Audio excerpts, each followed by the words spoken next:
ఎవరి దగ్గర చేశారు కాదు కానీ నాకు నేను చేదాయిపోయి మన ఉద్దరు పెట్టి మన వచ్చి డబ్బులు ఇస్తుంది ఈడ కానీ చాలిదవర ఇరానీ ఓడలు కానీ తిరుమలగిరి ఖాళీ ఓడలు కానీ నూతనకల్లా ఆడ మన చంద్రారెడ్డి పక్కనే ఎలక్ట్రికల్ షాప్ పక్కన ఆడ కూడా చాలా కుదిరి పెట్టిపోతుంది. నేను వేరే కూడా 200 ఛాయలు ఉంటుండే నాతో జనవుతున్నారా సంజీవ్ దగ్గర నీళ్ళు ఆయన వాడు జారీ ఆడ సైకిల్ టైల్స్ రిపేర్ చేస్తుంటే ఆడ కూర్చొని చాలా ప్రెసిడెంట్ పెట్టిపోతుంటారు. నేనంతా ప్రాముఖ్య బతుకున్నాను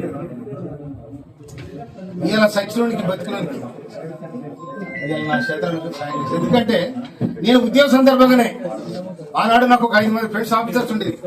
నేను ఉద్యోగం నడిపిస్తాను నాకు నెలకు 10,000 రూపాయలు అకౌంట్లు ఇచ్చేవాళ్ళు ఆనాడే.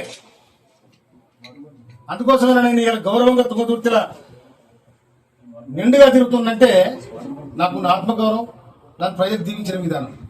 ఈ చిల్లర లెక్క నేనేం చేస్తానండి? ఏమైనా చీపులు ఇక్కడ దంద చేస్తున్నా లేకపోతే బార్లు పెట్టినా కనుక పెడతానంటే వద్దంటాడు. ఇది ఏం పోతుంది చెప్పండి? అంటే నాకు ఎంత పోతుంటే కదా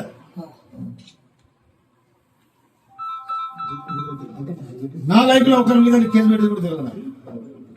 ఒకరిని దౌర్జన్యం చేయాలని తెలియదు నాకు. కొన్ని బతకాడు పోతాను అంటుంది. ఇవాళ ఇంత ప్రశాంతంగా తోతుంది ఉందంటే మండల సభల కారణం